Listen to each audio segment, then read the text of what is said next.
Welcome back to Midweek Encouragement.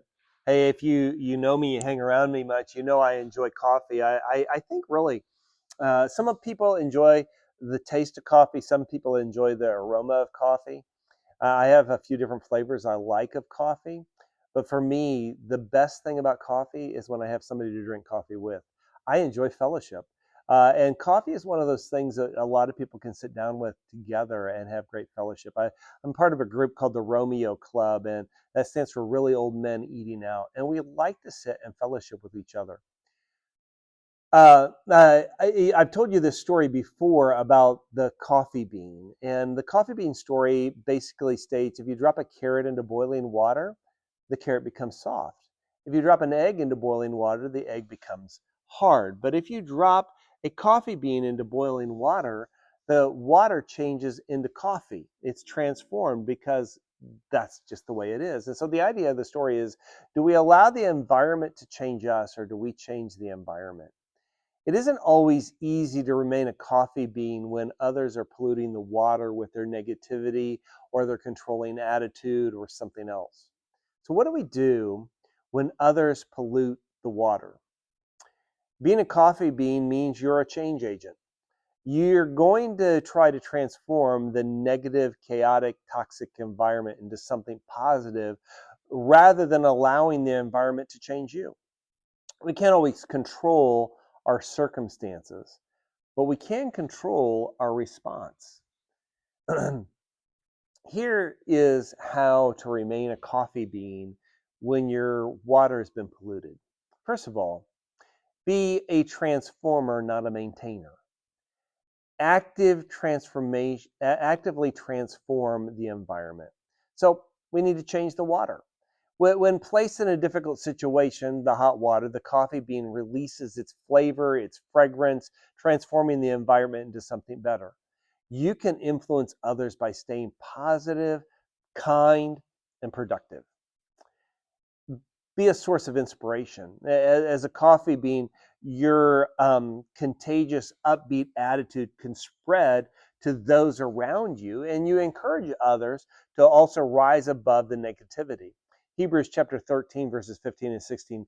Through him, then let us continually offer up a sacrifice of praise to God, that is the fruit of lips that acknowledge his name. Do not neglect to do good and to share what you have, for such sacrifices are pleasing to God. I think that means that we need to get our game face on before we step into the toxic, ice cold water if we're going to be transformers. God inhabits the praises of his people. So I think that we need to start the day off with praise. Where does your mind spend its time before you get into the environment of toxic Tammy and her friends? Number two, maintain your identity. Don't let pressure break you. Unlike the carrot that softens or the egg that hardens, the coffee bean maintains its essential nature while bringing out its best in its surroundings. We need to stand firm. You do not have to dissolve or lose your integrity just because the environment is difficult. Focus on the inside out. Don't let the outside world chaos define you. Instead, define your circumstances through your own actions, your work ethic, and your spirit.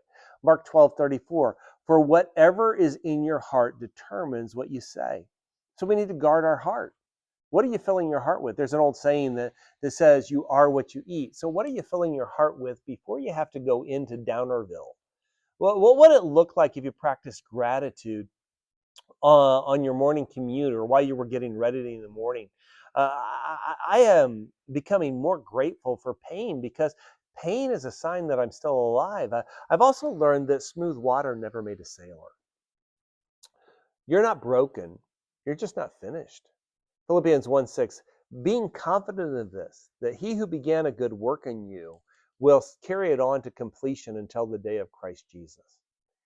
I think the third thing we need to do is practice internal control. Control what you can. You can control your attitude, you control your actions, you control your reactions. what you think and what you say and what you feel. We can't control the weather. We can't control anybody else. So control what you can. Set boundaries.